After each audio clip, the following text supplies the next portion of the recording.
Beleza. Então, como eu estava falando para vocês, né? Eu pedi para os novatos se apresentarem, mas eu não me apresentei.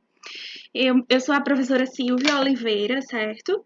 Existe outra Silvia na instituição, mas eu sou a com Y e Oliveira, né? Eu sou enfermeira, sou graduada, né, em enfermagem, me graduei em 2014 pelo Centro Universitário do Rio Grande do Norte, o UniRN.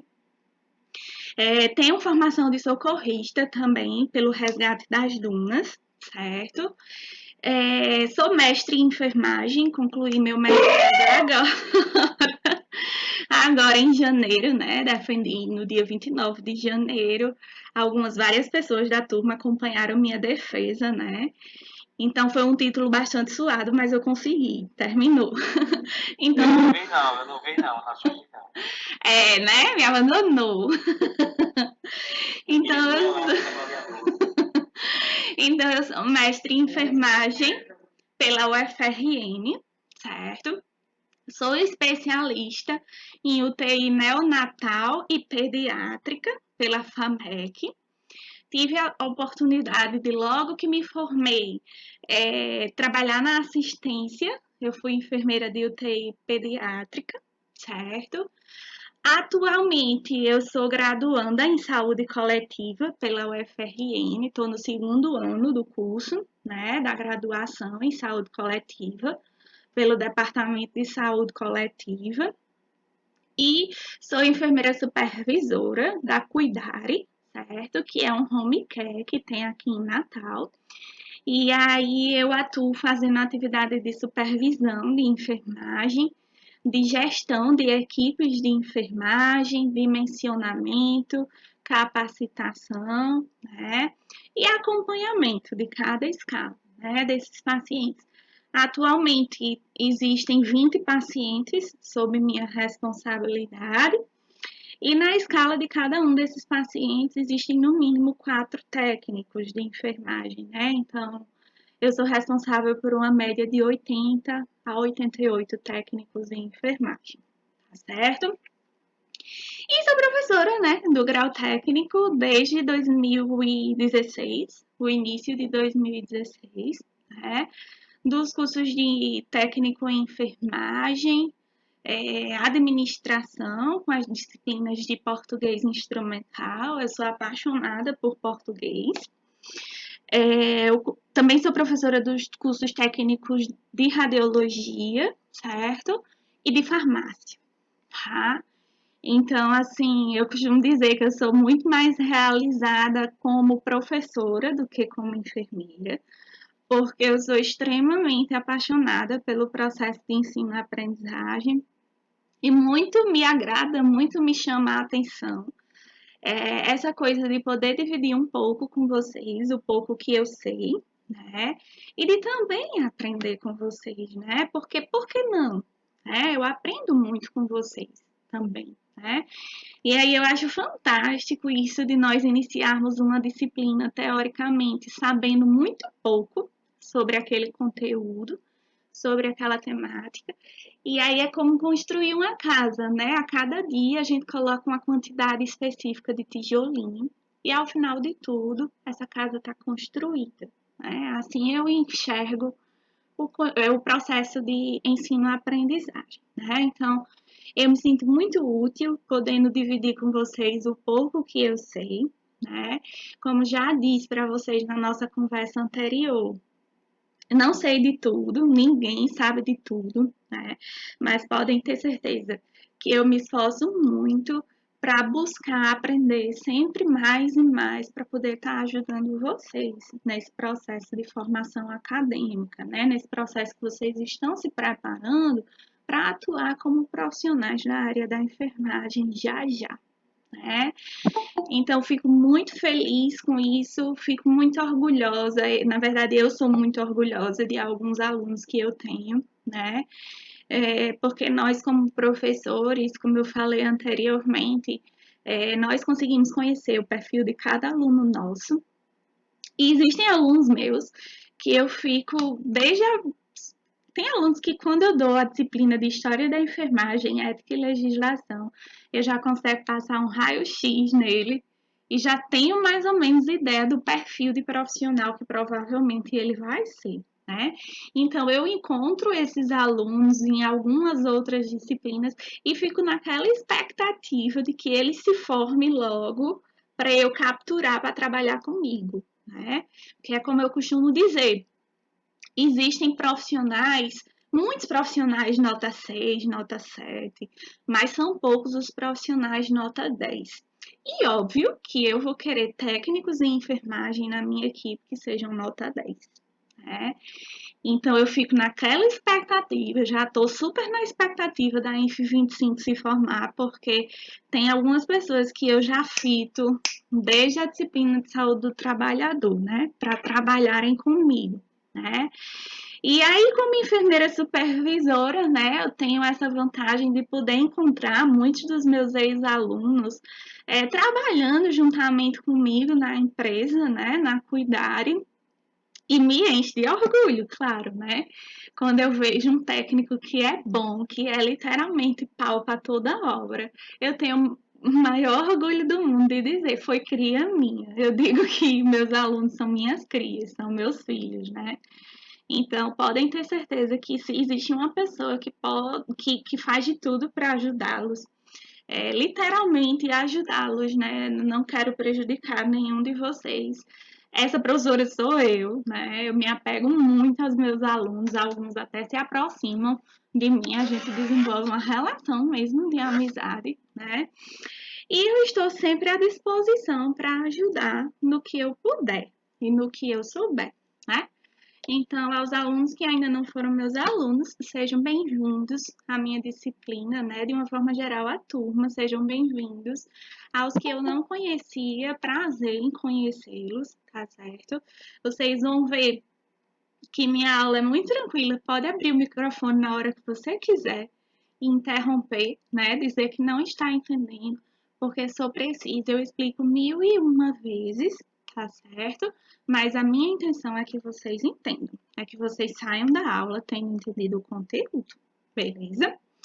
Então, hoje, a proposta é de nós iniciarmos a disciplina de enfermagem na saúde da criança e do adolescente. É uma disciplina que muito me apraz, muito me chama a atenção, né? Tendo em vista que a minha especialização é na área de saúde da criança, principalmente recém-nascidos e pacientes pediátricos, né? Mais voltados para o cuidado intensivo. Mas antes de nós chegarmos a cuidar de uma criança, de um bebezinho, de um recém-nascido numa UTI, né, em estado grave, a gente precisa conhecer pelo menos as coisas que são essenciais desse público, né, de pacientes, né? Então, me sinto muito à vontade com essa disciplina, né? Então, o que vocês quiserem perguntar, podem arrochar o nó, que eu tô aqui para ajudar, tá certo? Então, a proposta de primeira aula da gente, né? Como tudo na vida, tudo começa do começo, né? Então, a proposta de aula de hoje é que nós façamos um resgate histórico da saúde da criança, né? E que nós possamos conhecer de forma mais específica os sistemas corporais do recém-nascido. Tá certo? Porque a gente vai, vocês vão conseguir perceber, nós vamos conseguir construir juntos que antes o paciente pediátrico, o recém-nascido, a criança, enfim, ele era visto como um adulto em miniatura. Sendo que com os avanços, com os estudos que foram realizados, percebeu-se que essa definição ela é completamente errada, né? Eu não posso comparar uma pessoa adulta com um recém-nascido, por exemplo, porque em cada corpo desses indivíduos vão existir particularidades, vão existir detalhes que são específicos de cada faixa etária. Então, por exemplo, as técnicas de punção venosa para puncionar uma veia que eu uso para um paciente adulto é completamente diferente da técnica que é necessária para fazer com que a gente consiga puncionar a veia de um recém-nascido. Então, eu não posso considerar que o recém-nascido ou a criança é um adulto reduzido. É um adulto em miniatura, porque não é. Certo? E aí a gente vai conseguir conhecer, vai conseguir estabelecer direitinho quais são as diferenças, quais são as particularidades, perdão, que são específicas desse público de recém-nascidos e de crianças, né? De pacientes pediátricos. Então, começando do começo, como eu estava dizendo, né? Fazendo um resgate histórico, vocês vão perceber que muita coisa eu falo antes do slide, porque eu sou ansiosa. Aí, quando chega no slide, eu já tenho falado tudo que eu já falei antes, né? Enfim, mas desconsidere. Mas vamos lá. Quando eu proponho fazer um resgate histórico, né? O primeiro ponto que eu trago para vocês é exatamente isso. Né? Que no início dos estudos que eram realizados voltados para a neonatologia e para a pediatria, neonatologia são os estudos dos recém-nascidos, né? Das doenças que envolvem os recém-nascidos e os tratamentos. E a pediatria é aquele ramo da ciência que se volta a olhar exclusivamente para crianças, certo? Nós vamos perceber que recém-nascido é diferente de criança, tá bom? Mas no início dos estudos da neonatologia e da pediatria, o que é que se tinha de conceito do que via a ser criança, tá certo? Justamente o que eu falei para vocês. Um adulto em forma reduzida, um ser humano inferior em relação a tamanho. Se eu comparar um adulto, eu tenho um ser humano específico, né? E aí, quando eu volto a olhar para a criança, é como se fosse esse adulto, sendo que mais reduzido, né? Em um tamanho menor, né? E aí, gente, no início da história da humanidade, a criança, quando ela nascia, ela podia ser bem acolhida pela família, né? Mas a realidade que era mais comum era que essa criança ela fosse desprezada. E às vezes praticava-se até o homicídio dessa criança, né? O infanticídio, né? Nas primeiras sociedades, como por exemplo, Grécia, Roma, principalmente Roma antiga, eu não sei se vocês lembram disso da história do ensino médio, que quando a mulher engravidava e paria, se fosse uma bebê menina, facilmente ela era matada, ela era morta. Por quê? Porque eles enxergavam como bem-vindo a criança homem. Por que o homem? Porque poderia fazer parte do exército romano. Né? Então, ele seria útil para a sociedade, digamos assim. E a mulher era vista como inútil. Se não ia poder ir para o exército, não ia servir para a sociedade. Então, pouco importava se essa bebê menininha ia continuar viva ou não. Né? E isso não sou eu que estou dizendo, isso é a história que nos conta. Existem registros na literatura científica, né, que fala exatamente isso. Né? Então, logo no início dos estudos voltados para esse público infantil, a criança era vista como um ser menor, uma miniatura do adulto, né? E quando nascia, ela poderia ser acolhida pela família, mas o que era mais comum? Que ela fosse desprezada, muitas vezes podendo ser até morta, né? Principalmente se fosse mulher, tá certo? E aí acontecia, quando eu falo em morte, que é praticada em relação a um bebê, em relação a uma criança, nós estamos falando do que chamamos de infanticídio, tá certo? Você matar uma criança. Infante significa criança. Tá certo? Então, o infanticídio, gente, no início da história da humanidade, ele era muito comum. Hoje em dia parece algo absurdo, de fato, né? Mas antigamente era algo natural, principalmente praticado pelas tribos indígenas. Oi. E também, quando eles matavam as crianças meninas, eles queriam primeiro o homem, por causa que também seria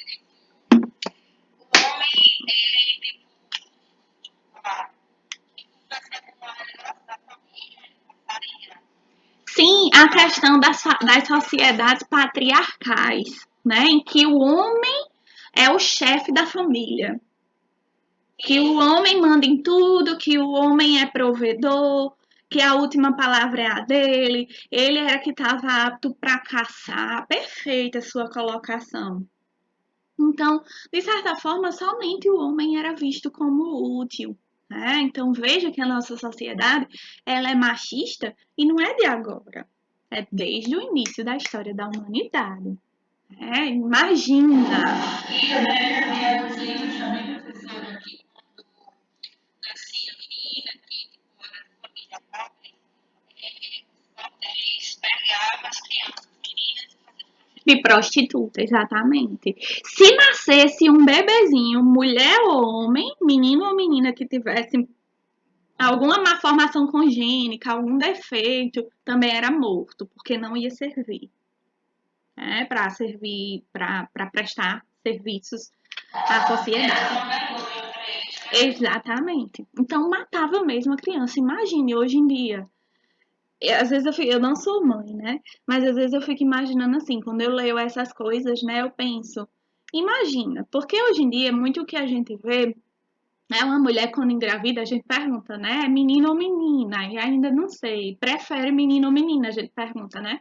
E o que é que a maioria das pessoas respondem? Independentemente de menino ou menina que venha com saúde, né? Então, imagina o que era para uma mulher, porque nós, mulheres, nós temos já o instinto materno, né? Mesmo que a gente não seja mãe. Eu amo filhos que eu não tenho e nem sei se eu vou ter, né? Mas, assim, imagina para uma mãe que gesta um filho durante 9 meses, né? E aí, nas sociedades mais primitivas, não existia isso de ultrassonografia, não existia isso de consultas de pré-natal para saber anteriormente ao nascimento qual era o sexo do bebê. Aí, imagina para uma mãe que desse luz a uma menininha. E aí, ela ia ter que procurar literalmente que matasse. Deus me livre, eu já sou doida atualmente, imagino naquela época, querendo matar minha filha, porque é mulher, Deus me livre, matava eu e matava ela. Eu não consigo imaginar isso, mas é porque é algo que não faz parte da nossa atual sociedade, né? Do nosso contexto social. Mas antes, isso era muito comum, principalmente nas tribos indígenas, porque o que é que a gente vê muito na população indígena? A questão de superstição, né? Eles têm umas crenças bem diferenciadas, né? E aí, tudo na nossa vida, gente, depende do que a gente acredita, de qual é a nossa crença. Muito da nossa vida é regida pelo que a gente acredita e o que não acredita. O que para mim pode ser verdade absoluta, para Inácio pode ser uma falácia. Ou então, o que a Aninha acredita muito, para mim, pode ser nada. Então, isso é muito subjetivo, né? E além de tudo isso, desse contexto que eu estou trazendo para vocês, existia um lance, digamos assim, nas sociedades mais primitivas, que eles tinham na mente uma coisa de que tinha que ser equilibrado o número de meninas e de meninos. Então, digamos que no momento a gente tem uma população maior de crianças meninas em relação a meninos. Se nascesse mais uma menina, ia ter de ser morta. Né?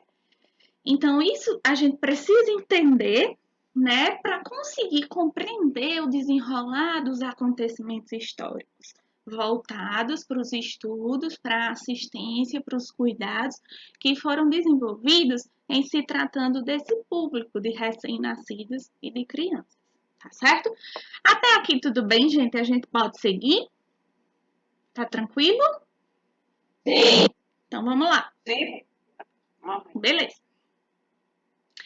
E aí, gente, ainda seguindo, né, nesse progresso histórico, né, as civilizações, as primeiras sociedades, elas foram avançando, né? O natural de tudo que envolve o ser humano é que as coisas evoluam, né? Então, as populações primitivas, por exemplo, o que é que a gente sabe da história, né? Que o homem, ele iniciou como sendo o homem das cavernas, Aí depois ele só caçava, né? Aí depois descobriu o fogo e foi evoluindo, né? Até nós chegarmos onde nós estamos hoje, né? Então ocorreu o que a gente chama de progresso das civilizações, né? E conforme essas sociedades elas foram avançando, elas foram evoluindo, surgiu um elemento que é muito importante em toda e qualquer sociedade, que é a questão das religiões, né? Houve o advento do pensamento cristão, né? Isso independentemente de religião, se é catolicismo, se é protestantismo, se é budismo, o que é que quer que seja.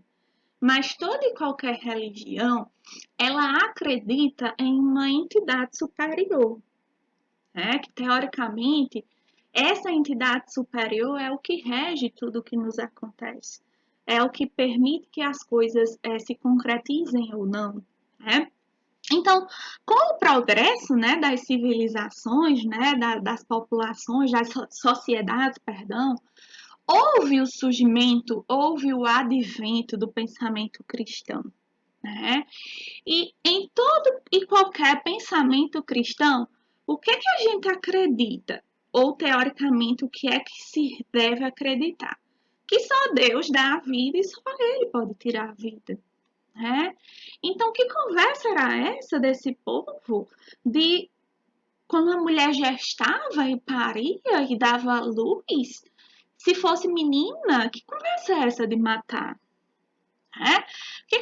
O que é que nós cristãos, né, ou a maioria de nós cristãos, o que é que nós pensamos? Que tudo acontece conforme permissão de Deus. Então, por muitas vezes, uma gestação, ela não é nem planejada, mas acontece. E para tudo que acontece na nossa vida, existe até uma passagem bíblica que diz que não cai uma folha de uma árvore sequer sem a permissão divina, né? Então, com o advento do pensamento cristão, foi se extinguindo, foi zerando esse pensamento, né? Essa cultura, essa crença, digamos assim, né? De que se fosse menina ou se tivesse alguma malformação congênita, sei lá, iria matar, ia praticar o infanticídio, né? Então, isso foi sendo abolido, isso foi sendo extinto, né? E aí, a partir do momento que esse pensamento mudou, né, que essa mente girou para ter um outro tipo de pensamento, uma nova visão, a criança, enquanto ser humano, ela passou a ser o quê? Valorizada. Independentemente de ser menino ou de ser menina, independentemente de ser perfeito ou ter alguma malformação congênita, que nós sabemos que é possível, se tratam de vidas. Né? E em se tratando de vidas, né, de acordo com o pensamento cristão, só Deus dá a vida e só Ele pode retirar, só Ele pode subtrair. Então, o olhar passou a ser voltado de forma diferente para essas crianças. Então, elas passaram a ser o que? Valorizadas. Mas antes de elas serem valorizadas, antes de nós chegarmos à visão, o ponto de vista, a forma de enxergar que nós temos hoje, atualmente, né? As crianças, por exemplo, que eram pobres e negras, por muito tempo na história da humanidade, elas sofreram muito preconceito, né? Literalmente, e isso não sou eu, Silvia, que estou dizendo, isso é a história, isso é a literatura científica que diz que as crianças, quando eram pobres, quando elas eram negras, quando não eram perfeitas, né, quando tinham alguma malformação congênita, elas não eram enxergadas nem como sendo gente, né? Então, assim, por pena, por dó, por caridade, essas crianças elas não ficavam ao léu por conta das instituições religiosas, por conta das igrejas que acolhiam essas crianças, né? E isso veio a partir do advento de quê? Do pensamento cristão, de olhar toda e qualquer pessoa como sendo uma vida, independentemente de qualquer coisa, né? E tudo que é vida, gente, precisa ser cuidado. né? Então, as instituições religiosas, as igrejas, elas passavam a prestar uma assistência, um acolhimento, principalmente a essas crianças negras e pobres. Né? Então, essas igrejas, elas abrigavam essas crianças para que elas não ficassem sem teto, para que elas não ficassem sem assistência e para que elas não ficassem, sobretudo, sem alimentação, tá certo? Então, a história das civilizações foram se evoluindo. O grande marco que a gente tem é o advento do pensamento cristão, né? Porque mudou, girou completamente o pensamento em relação ao que é as crianças. As crianças passaram a ser valorizadas, passaram a ser enxergadas como sendo vidas, e vidas importam, né? Independentemente de sexo, de raça, de cor, de religião, de qualquer coisa que seja, de nível socioeconômico. Né? E aí, o grande auge trazendo esse contexto, né? Fazendo um aprofundamento maior a nível nacional, né? A nível do nosso país, do Brasil. Qual foi o auge, né? De reconhecimento, de valorização desses indivíduos classificados como crianças, né? Na legislação brasileira, né? No nosso Código Civil, certo?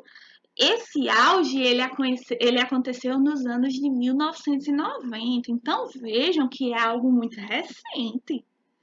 1990 foi o ano que eu nasci. São 30 anos, foi ontem. É algo muito recente. Ah, professora, mas são 30 anos. Sim, gente. Se a gente for considerar o que é 30 anos diante de todos os anos da história da humanidade, é como se fosse um grãozinho de areia num oceano, numa praia inteira. Exatamente. Às vezes está lá no documento, mas na prática, para a gente ver acontecer, demora muito tempo. Então, trazendo esse contexto para a nossa vivência, para a nossa realidade brasileira, foi apenas nos anos de 1990, certo? Que houve o reconhecimento, que ocorreu o que a gente pode chamar de evento auge em se tratando da saúde da criança e do adolescente. A partir da instituição, por meio da lei que está aí no slide, certo? Lei de número 8.069/90. Sempre a numeração que vem depois da barra significa o ano que aquela lei foi promulgada, que ela foi decretada, certo? Que ela foi lançada, publicada. Então, a lei de 8.069, ela foi publicada nos anos 1990, 30 anos. E o que essa lei fez? Ela instituiu, né, de forma legal, judicialmente falando, o que nós chamamos de Estatuto da Criança e do Adolescente. O Ezinho de estatuto, o C de criança e o A de adolescente, certo? Que é o que nós chamamos de ECA, certo? O Estatuto da Criança e do Adolescente é um estatuto, né, uma ferramenta, digamos assim, que quando ela foi publicada, né, quando ela foi sancionada a partir da publicação dessa lei de 8.069, ficou garantido de forma comprovada que existem sim leis que protegem as crianças e os adolescentes, tá certo? Então, esse foi o auge na nossa realidade brasileira, na nossa realidade nacional, certo? Em relação à valorização da criança e do adolescente. Então, veja, é algo muito recente. E por ser algo muito recente, a gente vê ainda muitas barbaridades acontecendo, sendo direcionadas a crianças e adolescentes. Quantos casos a gente não vê? Deu até uma diminuída isso, mas antes, há uns 10 anos, o que mais era veiculado na mídia era casos de babás que maltratavam bebês. Vocês lembram disso? Um absurdo, uns vídeos que chega a me dar um nó no coração quando eu vejo vídeo de pessoas maltratando criança ou idoso. Eu fico logo transtornada, né? Eu falei, mas ficou preso lá na cabeça. Nem vi. Mentira, foi? Teve esse caso recentemente. Então, diga aí, minha gente. Em 2021, mande no grupo, em 2021, ainda pessoas se atrevem a cometer essas atrocidades. Uma pessoa dessa não é uma pessoa, é um monstro, né? Vamos e convenhamos, porque beleza, existem pessoas que não gostam de crianças, mas aí você não gostar e você maltratar são outros 500, né?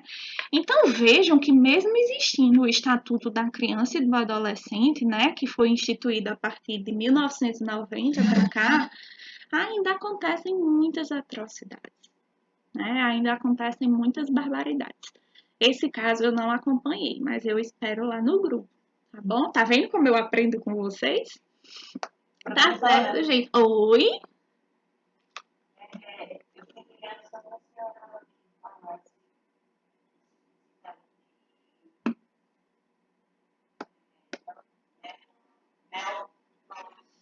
Neonatologia. Escreva aí. Neonatologia.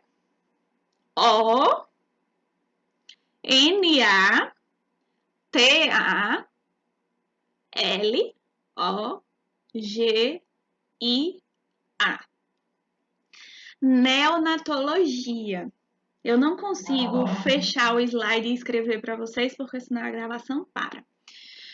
Mas eu quero que vocês escrevendo essa palavra no caderninho de vocês, neonatologia, lembrem-se daquilo que eu muito faço em sala de aula com vocês, de dividir a palavra por partes, certo? Vou querer que vocês coloquem uma barrinha dividindo neonato, certo? De logia, tá bom? Eu não sei se meus alunos conseguem se lembrar o que é que significa o sufixo logia em qualquer estudo. Isso foi Jairo, foi que falou? Jonathan é nojentinho, viu? Eu gosto assim. É isso mesmo, olha. Em toda e qualquer palavra da língua portuguesa, meus filhos, que terminar com logia, pode circular aí e puxar uma setinha e colocar que significa o quê? Estudo. Lembrem-se de biologia. Se eu pego a palavra biologia e eu divido a palavra bio, coloco uma barrinha, logia, eu tenho estudo de quê? Bio é o quê? Vida. Estudo da vida. Sempre tentem olhar as palavras dessa forma, dividindo. Então, neonatologia, passe um traço em neonato, traço, barra, logia. Circula em logia, coloque uma seta e escreva estudo.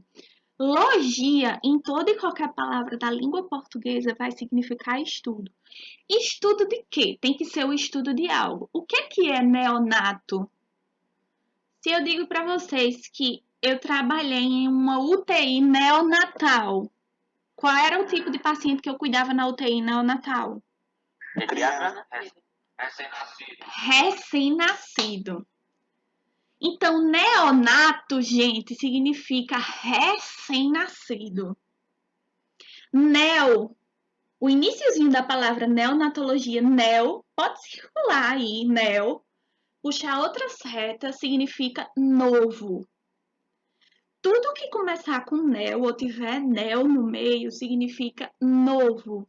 Nato significa nascimento. Então, neonato é algo que acabou de nascer. Então, é a mesma coisa que o quê? Recém-nascido. Quando eu falo recém-nascido, é uma criança que praticamente acabou de nascer, ou tem poucos dias de vida. Tá bom? Então, se a gente junta esses 3 pedacinhos da palavra neonatologia, nós temos o quê, por definição? Vai ser um ramo da ciência que vai dedicar-se ao quê? A estudar, a realizar estudos, pega lá o logia, certo? O estudo de tudo que diz respeito ao quê? A que pessoas? recém-nascidos. Seja doença, seja tratamento, seja cuidados de assistência, certo? Seja o funcionamento normal do corpo dessa criança, que aí nós estamos falando em quê? De fisiologia. Como é que é a fisiologia desse recém-nascido? Né? Aspectos anatômicos, né? Então, neonatologia é um ramo, é uma ciência que se dedica único e exclusivamente a estudar tudo o que diz respeito a quem? A qual público? Recém-nascidos. Beleza? Esclarecido? Ok, professora. Tranquilo? Obrigada. Imagina, à disposição. Até aqui tudo bem, gente? Podemos seguir? Vai cair na prova. Vamos lá, podemos seguir? Até aí tudo bem? Vamos lá. Qualquer coisa que tenham dúvida, façam como a colega, viu? Pode interromper e perguntar. Tá certo? Então vamos lá, gente. Vamos falar agora especificamente, certo? Vamos voltar o nosso olhar, digamos assim, para os recém-nascidos e para crianças, certo? Nós falamos que o auge, no nosso contexto nacional, a nível de Brasil, o auge da valorização dessas crianças, de uma forma geral, sejam recém-nascidos, ou seja, neonatos, né? Sejam pacientes pediátricos, sejam adolescentes, o auge foi o quê? A instituição, aqui no slide, do Estatuto da Criança e do Adolescente. E de estatuto, C de criança e A de adolescente, ECA. Como eu falei para vocês, foi instituído nos anos 1990, a partir da Lei 8.069, como falamos agora há pouco, né? E aí, vamos voltar o nosso olhar especificamente para essas crianças e para esses recém-nascidos, para só posteriormente nós falarmos dos adolescentes. Percebam, gente, deixa eu só chamar a atenção de vocês para uma coisinha em específico, tá? Percebam que vocês finalizaram a disciplina de enfermagem na saúde da mulher. Né? Na disciplina, eu não acompanhei as aulas de vocês, eu não fui a professora de vocês, mas eu imagino que na disciplina vocês viram características anatômicas e fisiológicas da mulher, né? De forma que ela esteja saudável, como é que funciona o corpo dessa mulher. Viram questões de quando a mulher faz a cópula, né? Tem a relação sexual com o homem. E aí ocorre a fecundação. Essa mulher vai gestar uma criança, vai gestar uma vida. Então, vocês viram aspectos relacionados ao período gestacional dela, né? Viram o que é a idade gestacional, como se calcula a idade gestacional, como é que se calcula a data provável do parto, a DPP, né? A partir da data da última menstruação, a DUM, né? Vocês viram, provavelmente, como é que ocorre o ciclo menstrual, né? Antes dela gestar, antes dela engravidar, né? Viram a fase lútea, viram a fase luteinizante, aumento dos níveis de estrogênio, aumento dos níveis de progesterona, essa mulher engravidou, como é essa gestação, essa mulher vai parir, viram algumas doenças relacionadas à saúde da mulher, acredito eu, como, por exemplo, câncer de mama, câncer de ovário. Vocês viram que existe uma política de atenção integral à saúde da mulher, que é a PAISME, né? Enfim, peguem todo esse processo. Essa mulher engravidou, ela gestou, ela pariu a criança. E agora sim a gente inicia a disciplina de enfermagem na saúde da criança e do adolescente. Vejam que nós estamos acompanhando a evolução de vida desse indivíduo. Tá bom? Então vocês vão perceber que uma disciplina está diretamente ligada à outra. Se vocês conseguem perceber isso, tudo fica mais lógico, tudo fica mais fácil para vocês, tá certo? Então, voltando o nosso olharzinho para a criança, certo? Quem é que é esse indivíduo? É um indivíduo que é a mesma coisa que um adulto, sendo que em tamanho menor? De forma alguma. A criança, o recém-nascido, ele tem características anatômicas e fisiológicas específicas dele. Não tem nada a ver com um adulto. Então, a gente não pode considerar que é um indivíduo em miniatura, que é um adulto em miniatura, certo? Então, quem é que a gente considera como sendo criança? É aquele indivíduo que está no início do seu desenvolvimento enquanto ser humano, tá certo? E aí, o Estatuto da Criança e do Adolescente, antes dele trazer como normas o que é considerado agressão a uma criança ou a um adolescente, o que pode, o que é proibido, o que gera penalidade, né? O que é que vai fazer uma pessoa, por exemplo, o que é que vai acontecer com uma pessoa que maltrata uma criança, por exemplo. Antes de tudo isso, ela também, esse estatuto, né, essa ferramenta, vem começando do começo. Tá? E aí, como é que ela começa do começo, hein, professora? Ela vem definindo o que é criança, tá certo? E aí, o Estatuto da Criança e do Adolescente, o ECA, juntamente com a Organização Mundial de Saúde, certo? Considera como sendo criança aquele indivíduo, anote aí no caderninho de vocês, tá certo? Aquele indivíduo que já tem mais de 28 dias de nascido, tá certo? Até os 12 anos de idade incompletos, tá certo? Por que, professora, só o indivíduo que já tem mais de 28 dias de nascido? Porque antes de ser considerado criança, ele é um recém-nascido. E por definição, já vou dar um spoiler aí para vocês, porque eu sou ansiosa. O recém-nascido, o neonato, recém-nascido, gente, vocês podem abreviar como sendo RN. Recém-nascido igual a RN, tá bom? Recém-nascido. Recém-nascido é aquele indivíduozinho que tem até 28 dias de nascimento. Professora, uma criança que tem um dia de nascido é recém-nascido. Uma criança que tem 10 dias de nascido, recém-nascido. 20 dias, recém-nascido. 25, recém-nascido. 28, recém-nascido. 29, criança.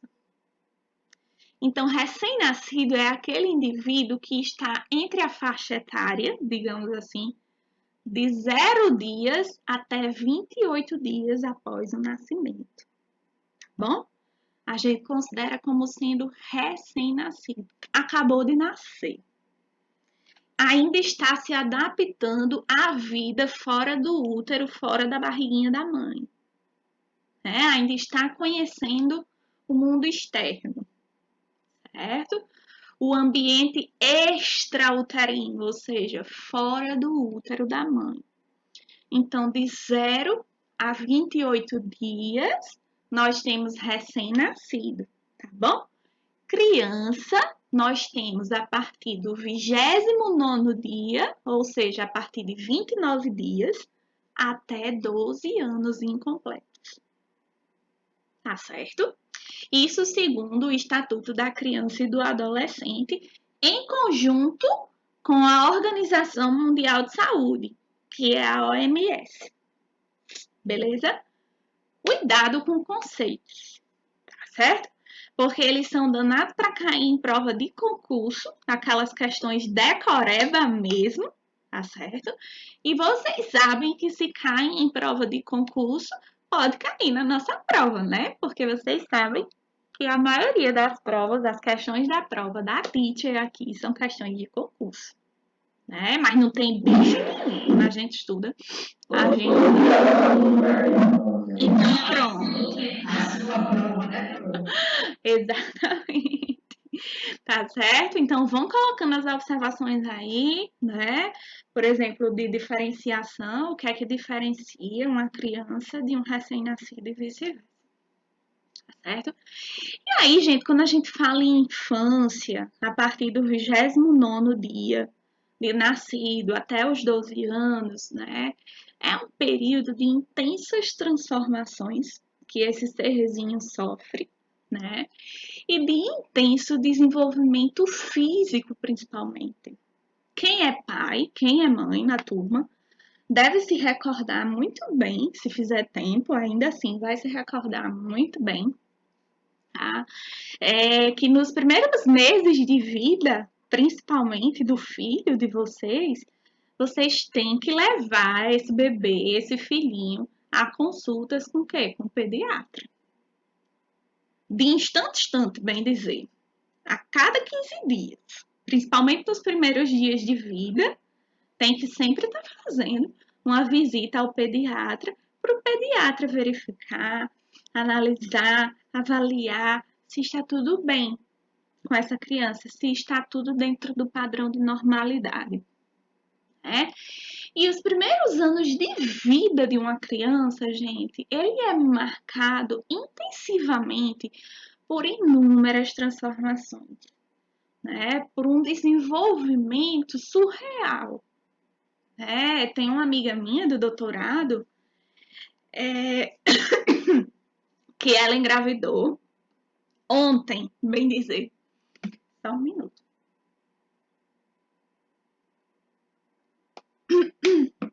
Antes de Raíla engravidar, eu sonhei que ela engravidava. Aí eu mandei uma mensagem pra ela, amiga, eu sonhei que você engravidava. E ela tava pra começar a tentar, né? Engravidar. Eu disse, eu sonhei que você engravidava. E era um menino. E ele era loirinho, do olho bem azul. Menino, menos de 2 meses depois, essa minha amiga apareceu grávida. E foi do jeito que eu sonhei. Quando ela fez a outra, era um menino. E o menino é desse jeito que eu sonhei, né? Bem loirinho, do olho bem azulzinho, a coisa mais linda do mundo. Parece que foi ontem que eu vi Raíla fazendo foto de gestante, né? De gravidez dos últimos meses. Também se atreva a sonhar comigo sendo pai. Foi você, se cuide. Oi? Não posso conhecer a Aninha, não. Cadê ela, Aninha? Eu não sei o que ela tá fazendo uma hora dessa. Aninha, pare tudo que você tá fazendo, viu?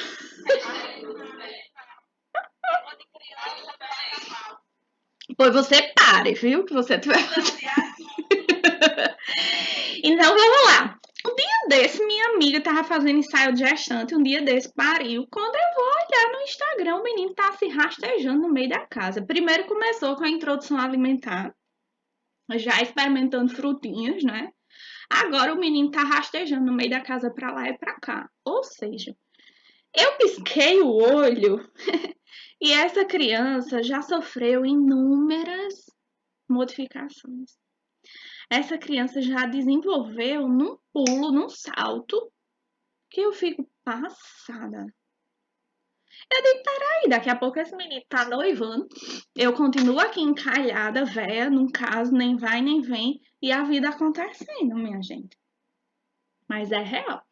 A infância é um período da vida que é marcado por um intenso desenvolvimento, uma intensa evolução, né? Não somente física, mas também intelectual, também cognitiva. Né? Mas se a gente for comparar as evoluções, o desenvolvimento a nível físico e a nível intelectual, o desenvolvimento físico dá de capota. Muito rápido. A criança aumenta em tamanho e em estatura muito rápido e ganha peso muito rápido também. Né? Você vê um bebê nascendo desse tamanho, bem levezinho, daqui a pouco o menino tá um touro de grande e gordo. Né?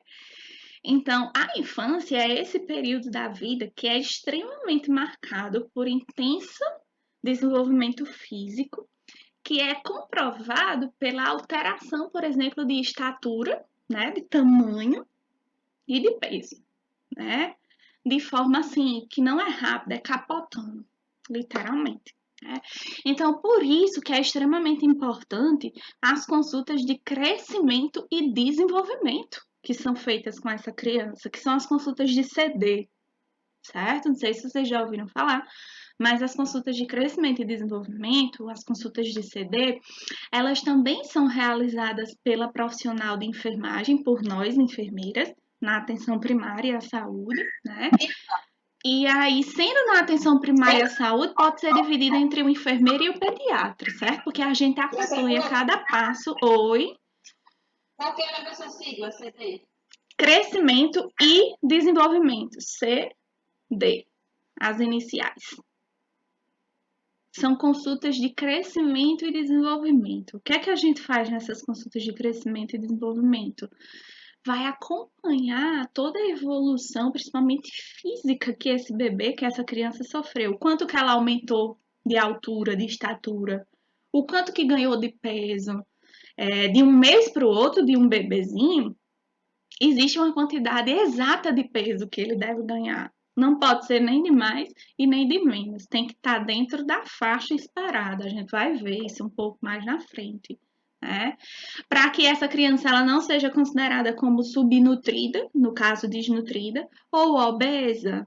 Ela está dentro do padrão considerado normal. Então, ela cresceu os centímetros que se esperava que ela crescesse, perdão, né? Então, a gente vai estar acompanhando o crescimento e o desenvolvimento dessa criança, desse bebê, né? E aí, conforme esse bebê ele vai crescendo, vocês que são pais, vocês que são mães, consigam se lembrar aí na mente de vocês que vão diminuindo a quantidade de consultas. No início, quando é recém-nascido, no mínimo de 15 em 15 dias, tá lá fazendo a consulta com o pediatra, né, ou com a enfermeira. Aí, a partir do terceiro mês desse bebê, já passa a ser uma consulta a cada mês. Cresceu um pouco mais, uma consulta a cada 2 meses, certo? Porque a nossa intenção, profissionais da área da saúde, principalmente pediatras, é de voltar o olhar mais especificamente para aquele bebê quando ele é recém-nascido. E aí a gente vai entender até o final da aula de hoje o porquê. Esse profissional ele tem que estar muito atento para todos os detalhes daquele bebezinho, daquele neonato, né? Para saber se ele se encontra, esses detalhes, se eles são classificados como sendo normais ou não, né? Porque é uma fase decisiva na vida da criança, tá certo? Que a gente pode reverter alguma condição patológica, alguma doença, digamos assim, ou não. Existem doenças que só dá para ser revertidas até o 6º mês de vida da criança. E se aí o profissional de saúde ele não estiver bem atento para esses detalhes, isso pode interferir em toda a qualidade de vida daquela pessoa, digamos assim. Beleza? Ok? Aí, tudo bem? Podemos seguir? Sim, Vou indo, tá? E aí, gente, a gente vai dando uma pincelada geral das 3 faixas etárias, né? Já falei para vocês rapidamente o que é recém-nascido, falei para vocês rapidamente o que é criança e trago a definição de uma forma geral do que é adolescente, certo? Aí no decorrer das outras aulas a gente vai aprofundando no que for necessário, tá bom? Mas quem é o adolescente? Não precisa nem ler slide, vamos construir o conceito. Quem é o adolescente? O adolescente, ele é um recém-nascido? não. Por que ele não é um recém-nascido? Ele não tem só 28 dias de nascido, né? Perfeito. Foi, Jonathan, não foi que falou isso? Pronto. Um adolescente, ele não pode ser considerado um neonato, um recém-nascido, porque ele tem mais de 28 dias de vida. E, por definição, nós sabemos que recém-nascido é aquele indivíduo que tem de 0 a 28 dias. A partir do 29º dia, a gente tem quem mesmo, hein? A criança. A criança vai até quantos anos, hein? 12 anos incompletos, né? Tá. Aí eu tô dando um exemplo aqui para vocês de um jovem que tem 14 anos. Ele não é recém-nascido, ele não é criança, porque ele já tem 14 anos, na verdade. Mas ele é adulto, é? Ele vai ser adolescente, né? Por que que ele não é adulto? Ele não tem o corpo todo formado como um adulto, seja ele homem, seja ela mulher. O corpo ainda está desenvolvendo-se, ele ainda está crescendo. No caso de nós, mulheres, né? Uma menina com 14 anos, ela não tem as glândulas mamárias completamente desenvolvidas, está começando a desenvolver, está no meio do processo, né? Então, aquele indivíduo, fisiologicamente e anatomicamente falando, ele não está totalmente pronto. Concordam comigo? Uma pessoa de 14 anos, por mais precoce que ela seja, ela não está totalmente pronta. Então, ela não é recém-nascida, ela não é criança e nem é adulta, porque não está completamente formada. Então, ela vai ser quem, hein? Adolescente. Então, por definição, gente, isso é a coisa mais simples e lógica do mundo. Não precisa decorar o que tem em slide. Quais são as pessoas que vão ser adolescentes? São aqueles indivíduos que estão em um período de transição, estão fazendo uma mudança da fase infantil, de criança, para o quê? Para a fase adulta. Tá aqui no meio, não tá? Então, o adolescente é aquele indivíduo que não é mais criança, porque criança a gente sabe que, por definição, é até os 12 anos de vida. Nós estamos falando no exemplo de uma pessoa de 14 anos, certo? Não é um recém-nascido, porque já tem mais de 28 dias de vida. E também não é adulto, porque ele não tem o corpo totalmente formado, anatomicamente e fisiologicamente falando. Então, aqui eu tenho a infância, até 12 anos. Aqui eu tenho a fase adulta, a idade adulta, que o corpo já está todo formado. E no meio eu tenho quem? A adolescência. A fase de transição. Aquele período da vida que encontra-se literalmente no meio da fase infantil e da fase o quê? Adulta.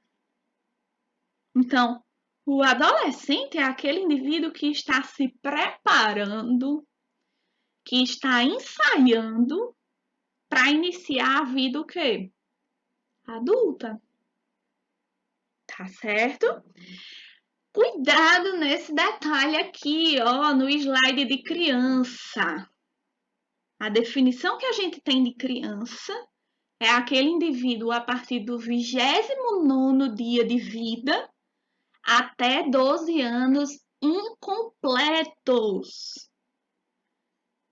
Isso quer dizer o quê, hein, professora? É aquela pessoa que tem mais de 29 dias de vida até 11 anos e 11 meses de vida. Completou 12 anos.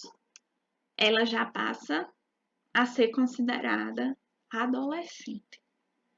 Então, aquele indivíduo, minha gente, que tem 12 anos completos, já está lá no meio da fase infantil e da fase adulta. Tá certo?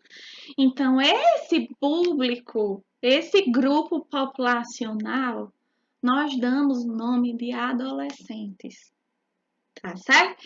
Enquanto que a fase infantil, enquanto que as crianças experimentam um intenso desenvolvimento físico, principalmente de quê? De estatura, de altura e de peso, certo?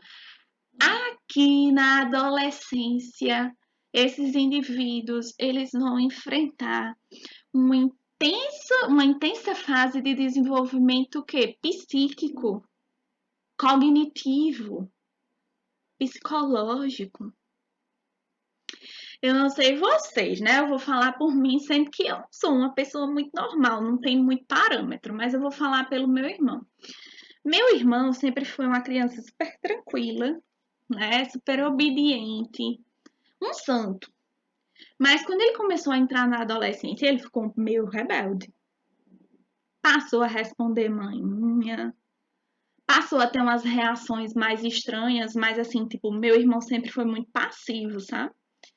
Eu, mais nova do que ele, eu mandava nele, pra vocês terem ideia. Sérgio era uma pessoa muito passiva, que só dizia amém, amém, amém pra tudo que falava pra ele. Quando ele entrou na adolescência, ele ficou mais ativo ao invés de passivo. Ele não aceitava qualquer coisa que eu dissesse ou que minha mãe dissesse. Ele respondia, ficou meio que rebelde, digamos assim, né? Então, a adolescência, gente, eu não tive essa fase, não. Eu acho que eu ainda estou na fase infantil, ainda não entrei na adolescência, não, que eu não tive a fase de rebeldia ainda. Geralmente, na adolescência, gente, é o período da vida que as pessoas começam a experimentar bebidas alcoólicas, né? Que tudo tem curiosidade, quer experimentar, né? Geralmente é na adolescência que se tem a primeira relação sexual, né? Porque tem a questão hormonal que tá bombando no corpo daquela pessoa, né? E ela tem necessidade, nós seres humanos, principalmente homens, sexo masculino, são muito instintivos, né? Nós somos animais racionais e o homem, por exemplo, ele tem muito essa necessidade do sexo, né? Por quê? Porque a testosterona, que é um hormônio masculino, ele começa a entrar em alta, começa a pipocar no corpo do adolescente. E ele vai conhecendo o corpo e vai descobrindo, por exemplo, os prazeres que o corpo dele pode gerar. Então, geralmente a primeira relação sexual ocorre na adolescência, né? Pessoas, geralmente, né, a maioria das pessoas passam a ter curiosidade, por exemplo, a experimentar a bebida alcoólica na adolescência, né? Ficam mais rebeldes, né? Coisas que essa pessoa não gostava. Não sei, tipo, meu irmão nunca gostou de rock, ele ouvia músicas normais. Músicas normais são músicas que não tem aquelas gritarias, digamos assim. Ele passou a gostar de ouvir rock, ele passou a ser uma pessoa mais introspectiva, mais fechado, mais antissocial, digamos assim, né?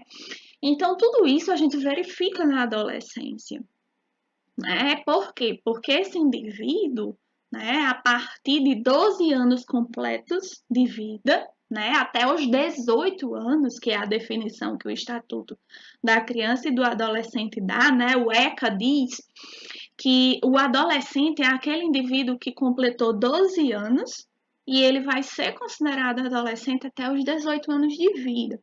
Depois de 18 anos já entra para a fase adulta, tá certo?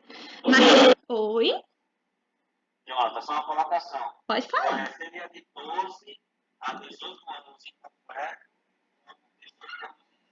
18 anos completo. Aquele babado do incompleto é só lá nas crianças. Cuidado, que isso daí dá uma pegadinha bem bacana. Então, se tornaria acima do juiz. Isso. Mas aí o que é que geralmente a gente diz? 18 anos é a maioridade, já é adulto, né? Então tem esse conceito meio que deturpado, digamos assim, tá certo? Mas até os 18 anos completos ainda é considerado adolescente. Sendo que nós, seres humanos, a gente tem uma pressa em virar adulto. Se eu soubesse que essa brincadeirinha de ser adulto era tão sem graça, de pagar a conta, eu nunca queria ter entrado na vida adulta. Não queria mesmo, cara. Então, gente, a adolescência é esse período marcado por, além de transformações físicas, né? Porque na adolescência, por exemplo, em nós mulheres, né? É que as mamas das mulheres, das meninas, ficam bem sobressalentes, começam a aparecer mais, né? Começam a aparecer os pelos pubianos, né? Nas regiões íntimas. Em vocês, meninos, começa a ter a mudança da voz, né? Aquela voz que era bem infantil, ela vai passando a ficar mais máscula, né? Mais grossa, né? Digamos assim. Oi?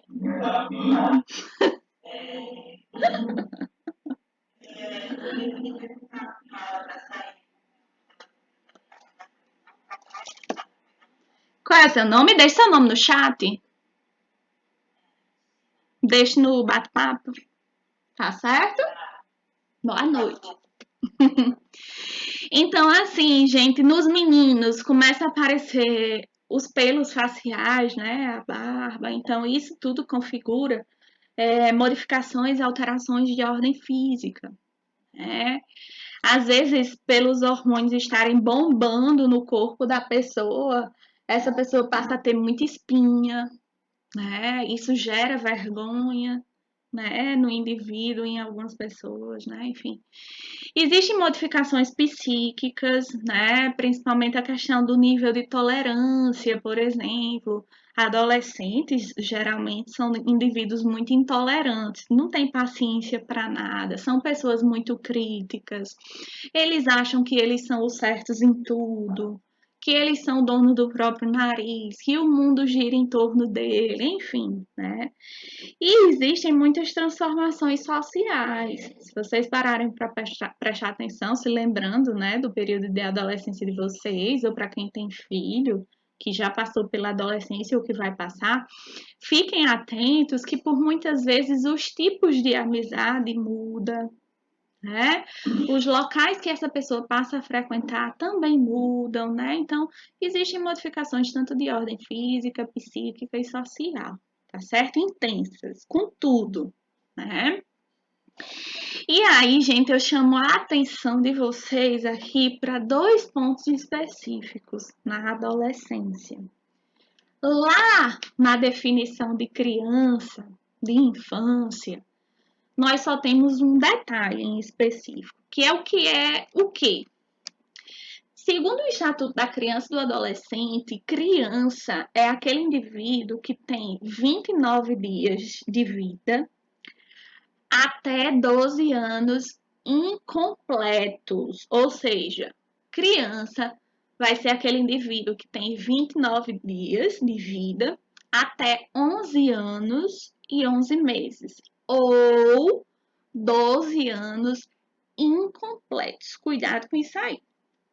Isso é a definição que nós temos por parte do Estatuto da Criança e do Adolescente. Aí eu chamo a atenção de vocês para um ponto aqui na definição de adolescência. Quem é adolescente? Nós temos 2 definições, certo? Uma que é a primeira, que é proposta pelo Estatuto da Criança e do Adolescente, vai dizer o quê? Que adolescentes são aqueles indivíduos que completaram 12 anos, acabaram de completar 12 anos, até 18 anos completos. Então, aquela galera que está na faixa etária de 12, entre 12 anos completos, acabou de completar, fez aniversário hoje, de 12 anos, né? Essa pessoa, até o dia que ela completa 18 anos, ela é considerada adolescente, segundo os critérios de definição de quem? Do Estatuto da Criança e do Adolescente. Mas aí também existe uma outra proposta de definição, tá certo? Que qual outra proposta de definição para adolescente é essa? Segundo a OMS, a Organização Mundial de Saúde, a adolescência, a fase da adolescência ou adolescente é aquele indivíduo a partir de 10 anos até os 19 anos de idade. Então,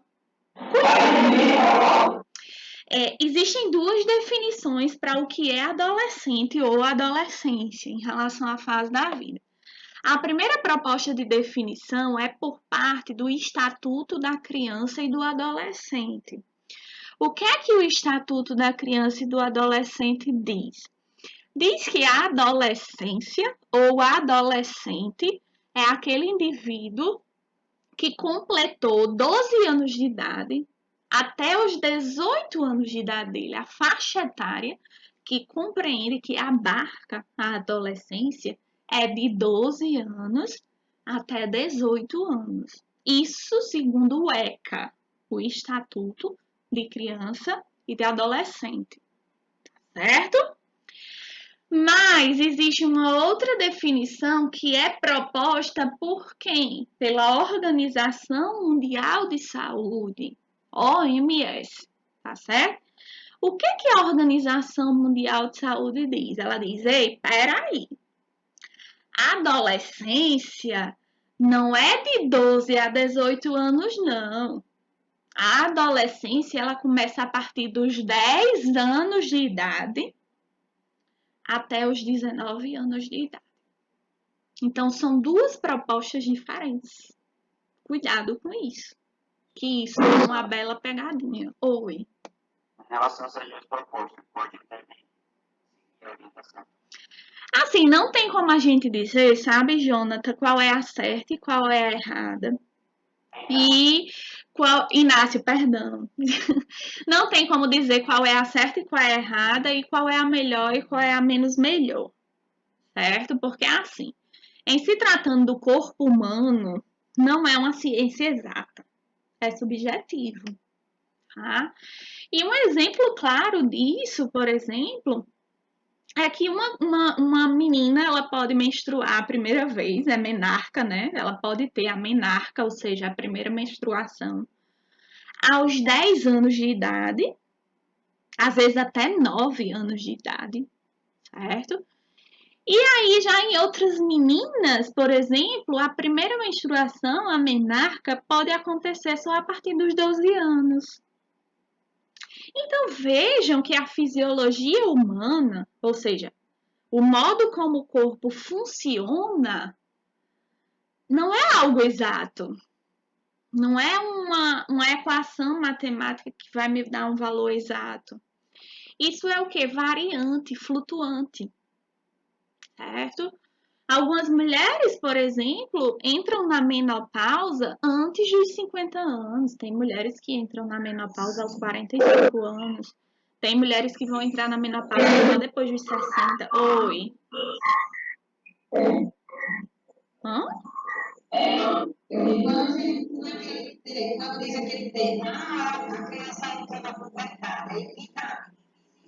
A partir da primeira menstruação.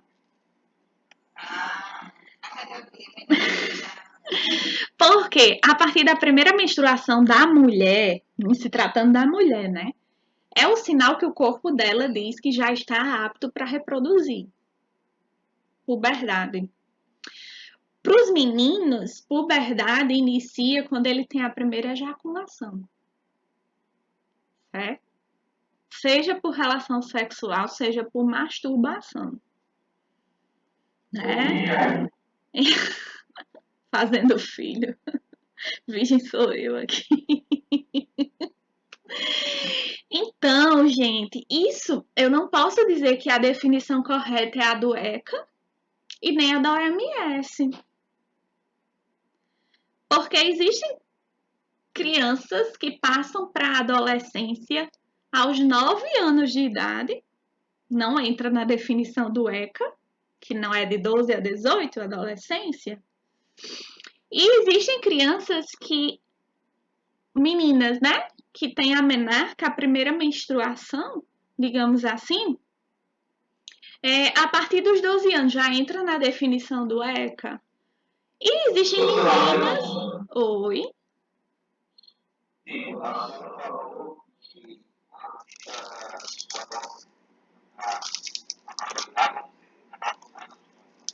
Aham.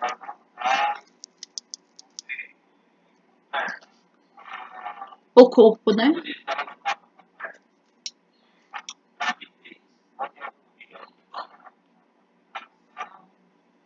Pode. Por exemplo, existem meninas que menstruam pela primeira vez aos 9 anos de idade. Eu menstruei com 9 anos de idade. Fiquei arrasada. E aí hoje eu sou mais arrasada. Eu sou mais arrasada ainda, Jonathan, sabe por quê? Porque eu descobri, hoje eu entendo que a partir dos 9 anos eu tô perdendo o óvulo meu. E 30 anos já ó, de 9 até os 30, né? 22, 21 anos eu tô perdendo o óvulo, porque eu nunca engravidei, né?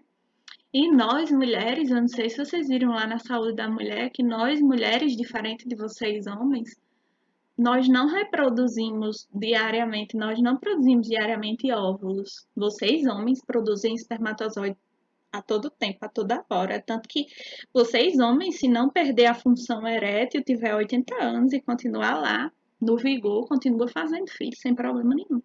E nós, mulheres, nós nascemos com a quantidade de óvulos contada. Desde os 9 anos de idade que eu tô perdendo o óvulo e nada. Tá entendendo? Eu tô muito preocupada. Já vou fazer 31 anos e nada. Daqui a pouco eu não tô. Já tenha calma, só no 40. Não, mulher. Meu Deus. Vamos lá. Menstruei a primeira vez com 9 anos. Teoricamente, foi o sinal do meu corpo de que eu já podia engravidar, que sabe de nada inocente meu corpo. Então, já foi o primeiro sinal de que eu poderia engravidar. Mas o meu corpo, anatomicamente falando, não estava preparado para uma gestação. Eu não tinha parado de crescer ainda. O meu útero, né? Não tinha atingido o tamanho adequado para gestar uma criança. Mas vai lá, vamos dizer que se eu engravidasse, né? Nunca cheguei nem perto. Mas vocês podem procurar reportagem que existem meninas que engravidam com 11 anos, com 12 anos, com 13 anos, né? Já menstruaram pela primeira vez, já tiveram a menarca, certo? Mas o corpinho dela ainda não está totalmente formado para aguentar a ritumba de uma gestação, porque a gestação, não sei se vocês conseguiram perceber na disciplina, mas é um processo muito complexo, né? Então, isso pode fazer com que seja uma gestação de risco? Com certeza. Pode ter restrição de crescimento intrauterino, que nós vamos ver na disciplina. O bebê não tem espaço para crescer dentro do útero. E aí precisa se fazer um parto prematuro, de urgência. Né? Independente de idade, uma gestação é um pé na bola, não é? Não, mulher, diz não, eu sou doida por um pé na cola. Não, assim, não vamos ser para esse lado tão negativo, né? Mas o corpo da mulher sofre modificações muito intensas. Desde variações hormonais, principalmente no primeiro trimestre, nos primeiros 3 meses, né? Há variações anatômicas, como por exemplo o estiramento do ligamento redondo, que é um músculo que tem perto do útero, que a, a partir do segundo trimestre, né, que é quando começa a crescer mais a barriga, o bebê começa a desenvolver mais, quem já gestou sabe, que às vezes a pessoa sente umas dores, eu sei isso pela literatura, né, e tô contando aqui história para vocês. Ela sente umas pontadas bem fortes no pé da barriga, que é justamente o ligamento redondo, que é um músculo literalmente se distendendo, né, para acompanhar esse crescimento intrauterino do bebê. No início do terceiro trimestre, né, já na etapa final da gestação, a sínfise púbica, os ossos da bacia, do quadril da mulher, né, são 2 blocos de ossos que são unidos na frente, no monte pubiano, né, da vagina, por uma cartilagem que a gente chama de sínfise púbica, né? Vejam como a natureza é perfeita. Os ossos do quadril, eles não são grudados, eles são conectados um ao outro por uma cartilagem, que é chamada de sínfise púbica. Por que é uma cartilagem? Porque na hora do parto, que o bebê vai encaixando, acho que vocês viram lá na saúde da mulher, quando vai encaixando a região cefálica, a cabecinha do bebê, né, na pelve da mãe, vai precisar que essa pelve deu o quê? Uma alargada, né? Para esse bebê conseguir passar pelo canal vaginal. E como é que essa pelve, essa bacia, digamos assim, iria se afastar para abrir passagem para o bebê pelo canal vaginal se os ossos fossem colados? Então, eles são unidos por uma cartilagem que consegue fazer com que os ossos se afastem para abrir passagem para o bebê sair pelo canal vaginal, tá certo? E a esse processo de afastamento dos ossos pélvicos, né, pela distensão da cartilagem da sínfise púbica, nós damos o nome na obstetrícia de acavalgamento, certo? Vai enlarguecer, literalmente. A pelve da mulher, ela vai dar uma enlarguecida. Se ela era um pouco mais estreita, ela vai abrir passagem para esse bebê sair pelo canal vaginal, né? Então, imagina que uma menina de 9 anos, de 10, 11, 12, 13 anos, o corpo dela, anatomicamente falando, não está preparado para isso, não. Então, pode dar erro na gestação? Pode, né? Aí diz assim, professor, é um pé na cova, né? Assim, a mulher sofre muitas modificações, mas o corpo dela, teoricamente, está preparado para todas essas modificações. Tá certo? E eu não vou mentir para vocês, acho lindo. Acho lindo, só não sei se eu vou achar se um dia eu engravidar a dor de parir.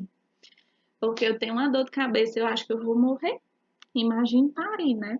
Aí eu digo à mãe, a senhora vai comigo, né? Ela disse, mulher, eu até vou com você, mas quem vai parir é você, viu? Não sou eu, não. Eu digo, mãe, eu só falta dizer, mulher, pare por mim. Mas enfim, vamos lá. Até aí tudo bem, gente? Beleza? Podemos seguir? Sim. Bora lá. E aí, gente, vamos voltar nosso olhar agora para o início de tudo, do recém-nascido, né? Falamos de uma forma geral o que é recém-nascido, o que é uma criança, o que é um adolescente, né? Trouxemos definições, fizemos diferença. Oi? Só para concluir, pensar, não sei que após a gravidez,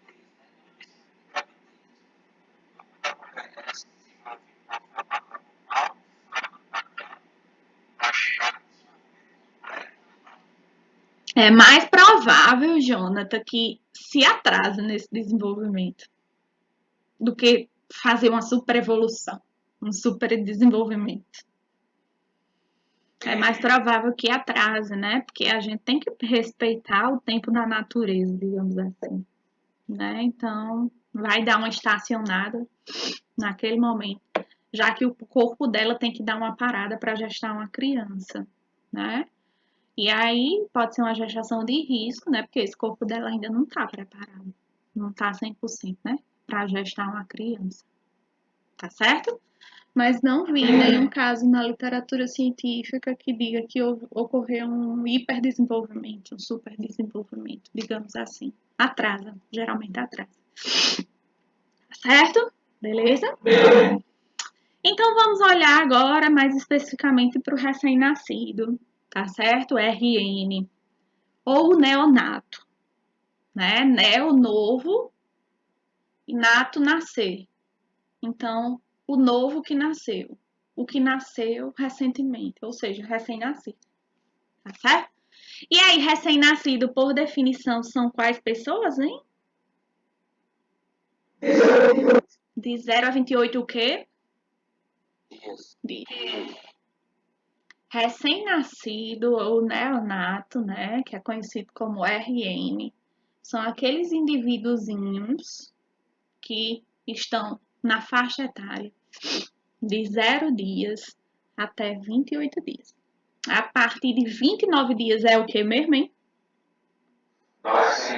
Criança! De 29. Cuidado! Tá certo? Gente, aí quando eu olho uma imagem dessa, eu fico, meu Deus do céu. Bugou. Eu fico imaginando, meu Deus, se eu visse uma coisinha dessa que tivesse saído de dentro de mim, eu acho que eu nem vivia mais, eu nem trabalhava mais. Claro que eu ia comprar o leite da criança, a fralda, sei lá, eu ia querer ficar olhando direto. Porque eu acho que é uma coisa muito perfeita. Diga aí. Acho lindo. E deve ser mais lindo ainda acompanhar o desenvolvimento, né? Mas bora ver aí o que é que Deus tem reservado para mim. Então vamos lá, gente. É óbvio, já falei isso para vocês, percebam, né, os novos alunos aí, o quanto eu sou ansiosa, né? Eu dou sempre spoilers, eu sempre falo coisas na hora que não é para falar. Mas aqui eu faço o questionamento. Olha que coisinha linda, mulher, minha gente, deitadinho com a mãozinha assim. Ai, meu Deus. Não, é o filho dele. Eu quero assistir meu pai. Acho lindo um parto, mas eu não sei se eu tenho condições de parir uma criança.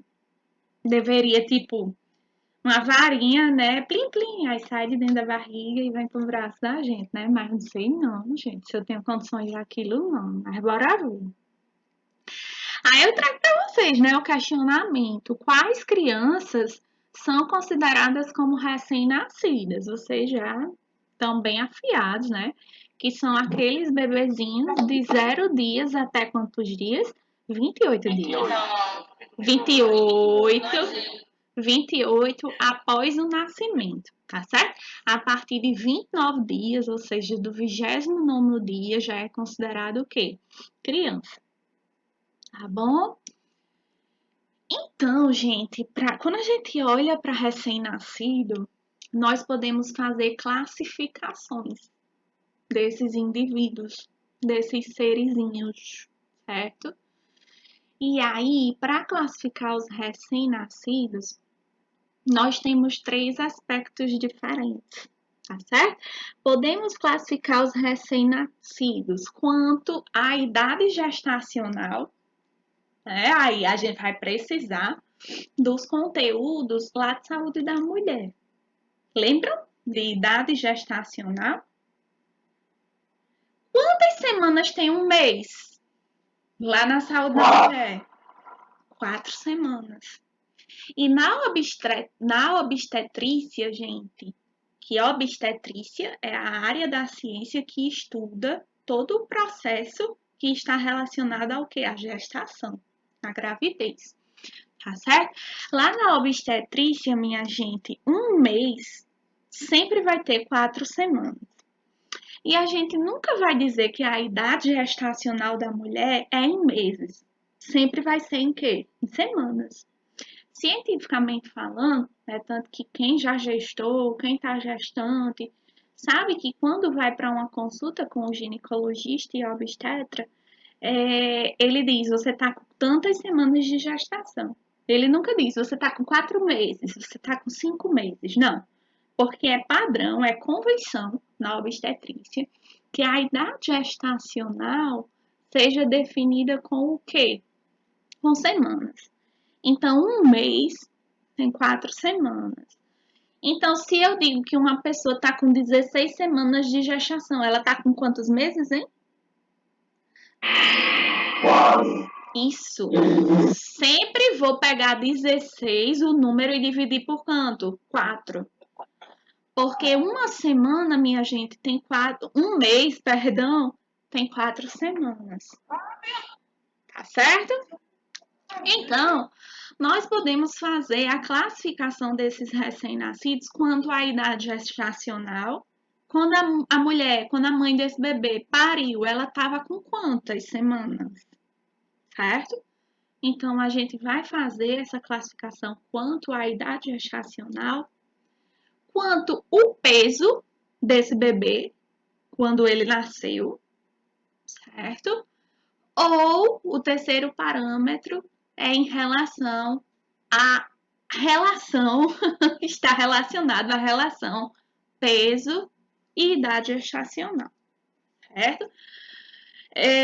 Eu não sei, eu acredito que vocês tenham visto lá na saúde da mulher que existe uma quantidade máxima de peso, de massa, né, que essa mulher pode engordar, pode ganhar durante toda a gestação, tá certo? Para que possa se considerar que a gestação dela foi um processo saudável, tá certo? Então, assim, existe uma quantidade de peso, de massa que essa mulher ela deve engordar, ela deve ganhar semana após semana e, consequentemente, mês após mês, tá certo? Não sei se a professora Lucimária passou isso para vocês, mas o máximo que uma mulher pode ganhar numa gestação, o máximo do máximo, são 12 quilos. Lembram disso? 12 quilos. Se essa mulher ela ganha mais do que 12 quilos, muito provavelmente esse bebê ele vai nascer com um peso além do que é considerado normal, né? Então, por exemplo, se uma mulher pariu com 38 semanas, por exemplo, certo? Com a idade gestacional de 38 semanas, existe um peso específico que se espera dentro do padrão de normalidade para essa criança. Então, existe uma relação diretamente proporcional ao peso do bebê ao nascer e à idade gestacional que a mulher está quando pare, certo?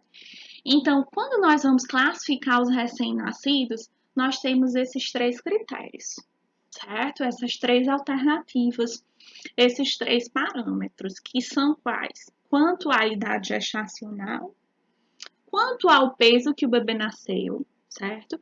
E quanto à relação existente entre peso e idade gestacional, certo? Aí agora a gente vai falar um pouquinho sobre cada uma dessas classificações, tá certo? Cuidado, porque vai cair na prova.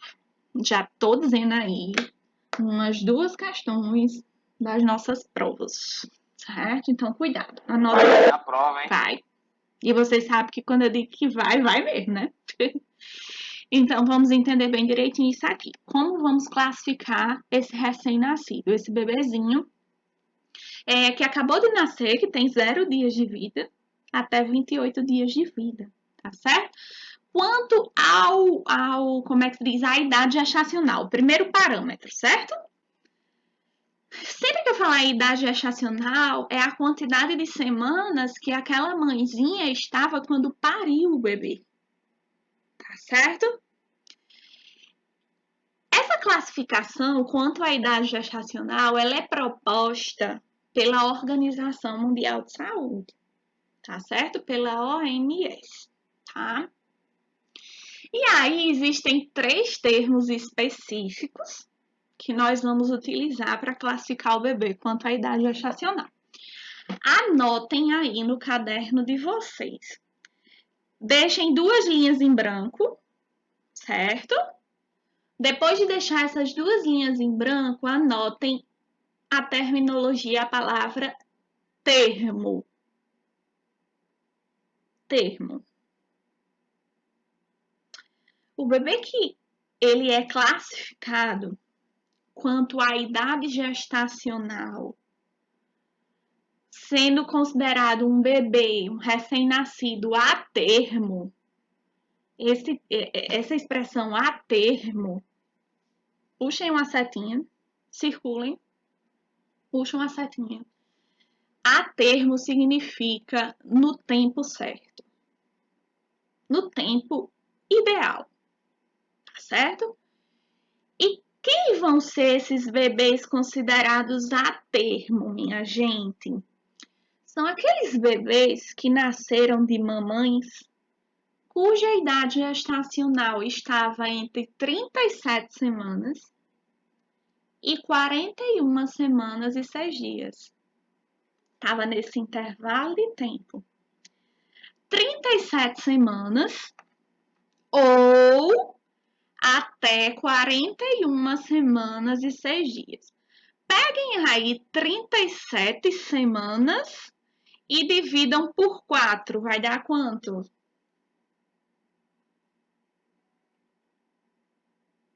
37 semanas e divida por 4. Por que 4, hein, professora? 9,25. 9,25. Por que a gente divide por 4, hein, gente? Porque um mês na obstetrícia sempre vai ter o quê? 4 semanas. Tá certo? Então, pegue 37 e divida por 4, a gente vai ter 9,25. O primeiro número que a gente tem depois da vírgula é um 2, né? 9,25. 9. Certo? Mas aí, o primeiro número que eu tenho depois da vírgula, ele é menor do que 5. Então, eu arredondo para mais ou para menos? Menos. Menor do que 5, o primeiro númerozinho depois da vírgula. Se for menor do que 5, eu arredondo para menos. Então, eu considero que essa gestante tem 9 meses. Anota aí no caderno de vocês. A termo.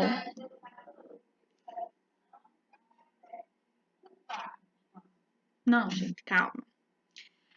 Por padrão, na obstetrícia, sempre, anotem aí no lado do caderno de vocês, coloquem um post-it. Convenção de obstetrícia. Um mês vai ter sempre um mês, vocês anotem, um mês igual a 4 semanas. Convenção, padrão na obstetrícia, certo? Por mais que na prática nós saibamos que alguns meses do ano tem 5 semanas, alguns outros não chegam nem ter 4 semanas completas. Concordam comigo? Mas por convenção, na obstetrícia, a cada um mês, eu vou ter sempre 4 semanas. Até aí, tudo bem? Sim. Anotem aí. Eu não sei como é que vocês estudam, mas eu amo post-it. Eu amo bloquinho de anotação, papel colorido. Eu adoro um carnaval. Peguem um post-it aí ou botem uma anotação no cantinho do caderno de vocês. Um mês igual ao símbolo de igual na matemática, 4 semanas. Convenção na obstetrícia. Independentemente do mês, sempre na obstetrícia, um mês vai ter 4 semanas. Certo? É tipo uma regra. Tá bom? Nós estamos falando agora como classificar o bebezinho, o recém-nascido, quanto à idade gestacional. Ou seja, quanto à quantidade de semanas que aquela mãezinha que deu luz ao bebê e tinha de gestação. Tá certo? Eu dei um exemplo para vocês. Gente, se eu tenho uma gestante com 16 semanas, sempre um mês tem 4 semanas. Eu disse para vocês que ela está com 16 semanas fechadinha. Para trazer mais para a nossa prática, eu perguntei, uma gestante com 16 semanas, ela teria, teoricamente, quantos meses? Pega 16 e divide por 4. Por quê? Porque cada um mês tem 4 semanas. Então, eu pego 16 semanas e divido por 4. E aí, dessa divisão, 16 dividido por 4, eu tenho o quê? 4, porque 4 vezes 4 dá 16. Concordam comigo? Então, teoricamente, essa gestantezinha, essa buchudinha, tá com 4 meses. Tá bom? Mas lembrem-se, na obstetrícia, nós só calculamos idade gestacional, o tempo que ela tá grávida não é por mês, é por semana. A gente conta por semana. Vocês nunca vão ver nenhum ginecologista, nenhum obstetra e espera-se que nenhum profissional da área da saúde, o que inclui nós da enfermagem, se referindo a uma paciente que esteja gestante falando em meses, pelo amor de Deus. São semanas, tá certo? Então, cada um mês tem quantas semanas? 4. Tá? Oi? Tá com 27 semanas, façam aí. 27 semanas dividido por 4 E aí? Quê? Na classe 6 meses, 6,75. 6,35? Então, 37 semanas é que você disse? Então, 37 dividido por 4, 9, eita, 37 dividido por 4. 37? Você tá com 37? Sim, eu já ia dizer, mulher, tu tá quase parindo. 27 dividido por 4. 6,75. Então, teoricamente, gente, ela tá com 6 semanas e 7 dias. Tá entrando para o quê? Para a 7ª semana. Para o sétimo mês, que diga, perdão. Certo? Vamos lá. Quando eu estou falando da classificação dos recém-nascidos quanto à idade gestacional, gente, eu pedi para no caderno de vocês, numa folha em branco, vocês pularem 2 linhas. Depois de pularem essas 2 linhas, vocês vão escrever A, espaço, termo. A, termo. Uma criança, gente, que ela é classificada quanto à idade gestacional como a termo, quer dizer que ela nasceu no tempo certo. A termo, circulem, puxe uma setinha e coloque no tempo, nasceu no tempo certo. Nem nasceu antes do tempo certo e nem nasceu depois do tempo certo. Foi o quê? Naquele momento exato que era para ela nascer.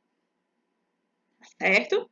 Então, a termo significa no tempo certo. Nem a mais e nem a menos. E quais são os bebês que são considerados como sendo a termo? São aqueles bebês que a mãe, quando pariu, tinha 37 semanas completas. A partir de 37 semanas completas, até 41 semanas e 6 dias. Na obstetrícia, o tempo que é considerado ideal para o nascimento de uma criança é a partir da 37ª semana de gestação. Quando a mulher entra na 37ª semana de gestação, ou seja, na semana de número 37, fisiologicamente falando, anatomicamente falando, esse bebê está pronto para nascer. Ele está pronto. Eu quero. Você acredita que é na 38? Não, Tipo assim, que é tipo segurado. isso vai variar, né? Mas a partir de 37, a ciência diz pra gente que ele já tá ok. Aí, porque tem alguns médicos que querem segurar até a 38ª? Não sei se vocês lembram, mas lá na saúde da mulher, quando é calculada a data prevista do parto, a DPP, né, aquele período que se espera que o neném nasça, a gente sempre coloca ou 10 dias para frente daquela data exata, ou 10 dias para trás.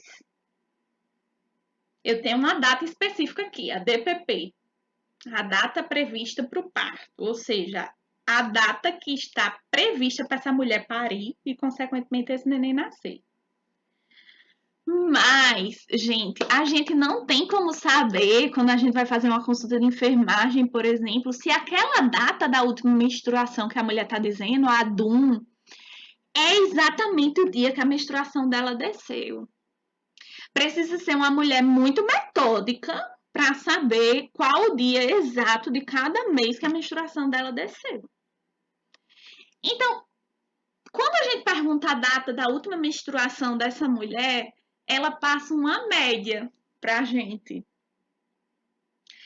Se naquele período o ciclo menstrual dela está acontecendo de descamar o endométrio, né? No final do mês, ela vai dizer que foi entre o dia 20 ou 25 do mês de fevereiro, por exemplo. É muito difícil uma mulher que chegue num consultório e diga: enfermeiro, ou doutor, a data que minha última menstruação desceu, que deu sinal de vida, foi dia tal de tal mês. É muito difícil. Quando é tentante, né? Exatamente, porque aí vai anotando tudo. Né? Eu, por mais metódica que eu seja, eu fui fazer uma tomografia, a mulher disse, você não tá gestante não, né? Eu disse, não. Bem com certeza, né? Eu, encalhada. Aí ela foi e disse, quando foi a sua data da última menstruação? Eu chutei um dia lá qualquer. Eu não sei, minha gente. Mas eu tenho certeza que eu não tô gestante, porque, né? Enfim, não tô fazendo nada. Mas a gente não tem como saber com a exatidão, certo? Então, por isso que sempre que se calcula a data provável do parto, a data específica que espera-se que esse neném nasça, joga-se 10 dias para frente. Tem o estabelecido, sei lá, que o bebê tá para nascer dia 20 de março. Mas ele pode não nascer especificamente no dia 20 de março. Ele pode nascer dia 10 de março, que são 10 dias antes. Ou ele pode nascer até o dia 30 de março. 10 para trás, 10 para frente. Tá certo? Então, o que é que o conhecimento científico nos fala? Que a partir da 37ª semana de gestação, 9 semanas e 2 dias, quando a gente faz 37 dividido por 4, dá 9,25, né? Então, são 9, como é que se diz? São 9 meses e 2 dias, digamos assim. O que é que a gente sabe desde pequenininho? Que uma gestação dura 9 meses. Então, se tá com 9 meses e 2 dias, já tá ok para nascer. Então, teoricamente, esse bebê, ele já tá com o sistema nervoso central todo formado. Ele já tá com o trato gastrointestinal todo formado. Os pulmõezinhos dele já estão completamente formados para quando nascer respirar o ar ambiente. Tá certo? Mas aí, alguns obstetras, como não confiam, né? E realmente eles não devem confiar, que essa mulher tá na 37ª semana, né? Porque ela não disse especificamente quando foi a DUM dela, a data da última menstruação. Eles preferem segurar até, até a 38ª semana, para garantir que o bebê vai estar 100% em ponto de bala para nascer. Tá certo? Mas o que, que a literatura científica diz pra gente? Que a partir da 37ª semana, ou seja, da semana 37, até 41 semanas e 6 dias, entre esse intervalo de tempo, o bebê pode nascer e vai estar super tranquilo.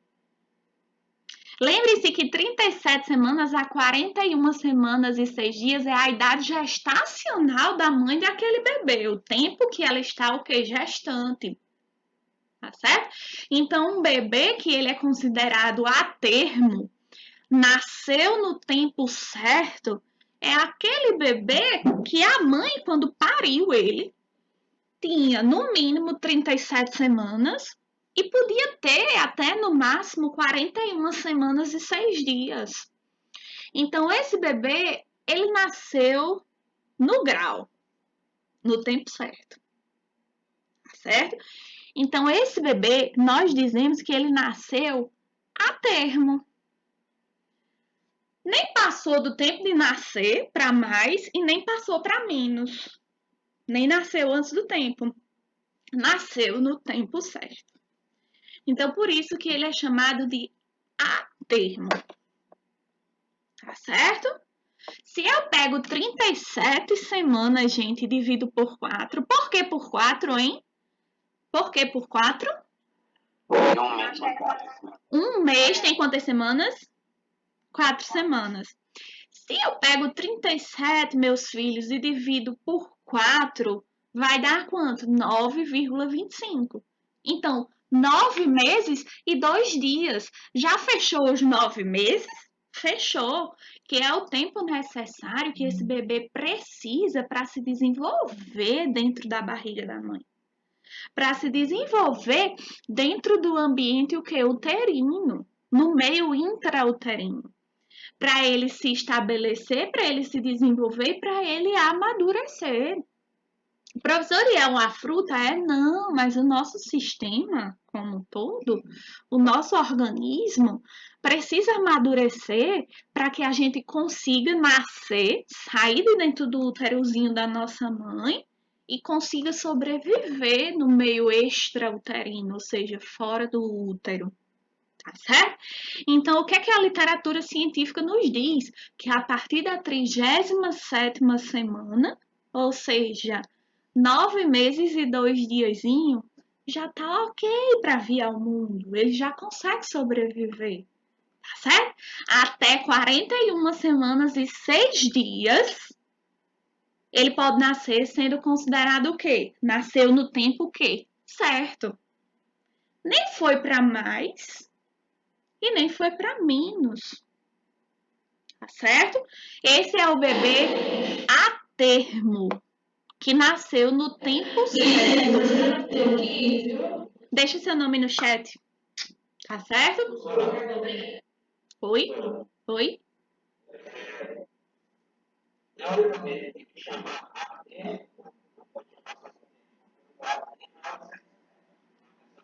Não, mas peraí, Jonathan. O A não é colado com o termo, não. Você vai escrever A, espaço, termo. Então, o A não vai negar o que vem depois, não. Não, porque não tá junto. Não é uma palavra só, não, viu? É separado. Se fosse junto, aí era ausência. Tá certo?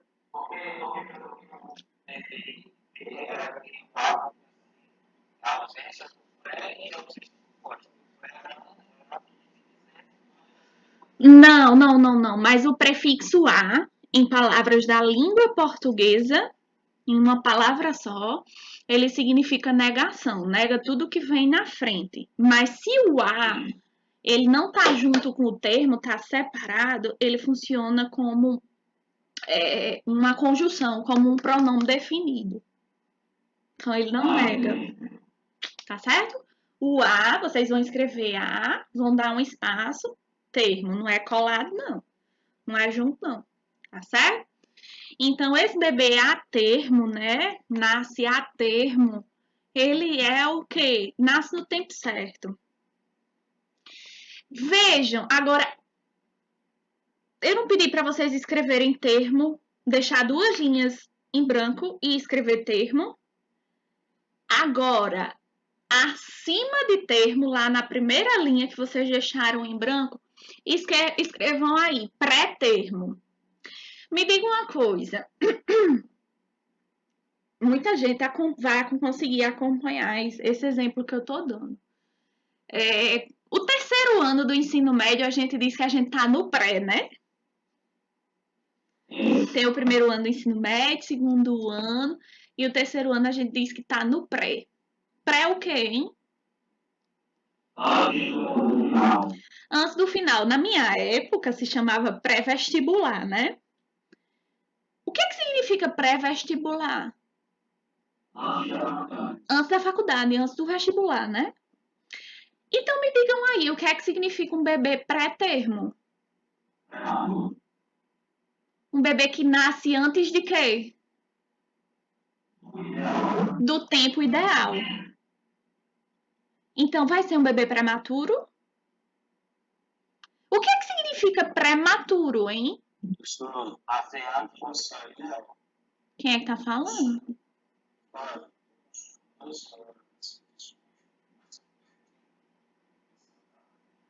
Certo, Flávio, mas para nossas próximas aulas você se prepare, viu? Porque eu uso até o último minuto. E faz diferença. Tá certo? Bom descanso, mas quarta esteja 0 bala, viu? Então vamos lá, gente. O que é algo prematuro? Dividam a palavra. Dividam a palavra pré.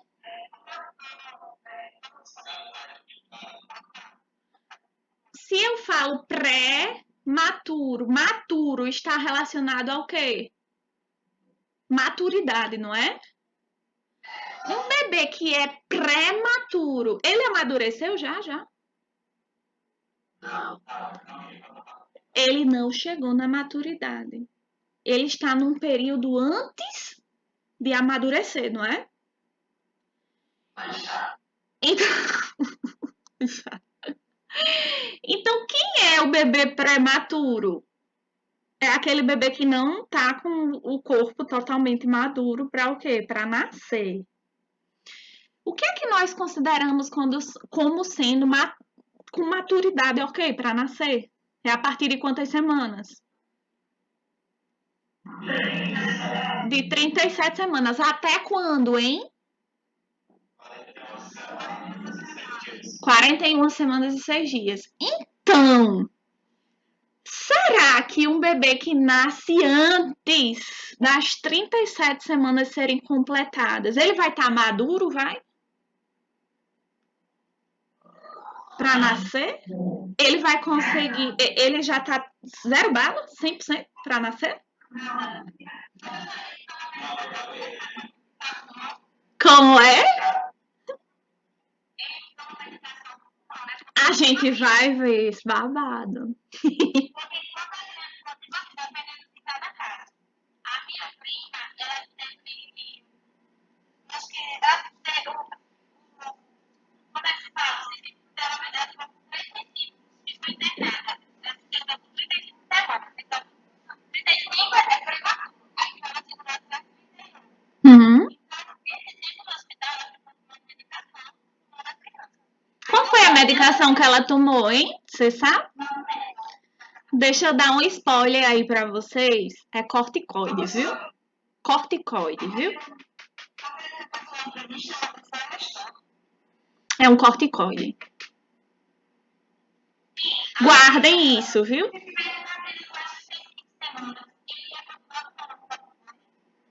Aí a gente vai ver lá na frente. Guarde essa sua dúvida. E eu quero que, associada a essa dúvida, vocês guardem o porquê. Eu quero que vocês reflitam sobre isso. Por que que o bebê, quando nasce, ele chora? Certo?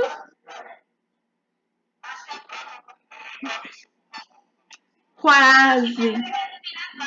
Opa! Quando ele respira, dói. Quando ele respira, dói. E a gente vai descobrir por que dói. Guardem isso. O porquê do corticoide, para segurar o bebê e ele amadurecer, como nesse caso de 35 semanas. E o porquê que quando ele nasce, ele chora, a gente sabe que é porque dói, mas dói o quê e por quê? Guardem isso aí. Tá certo? São cenas dos próximos capítulos. Tá bom?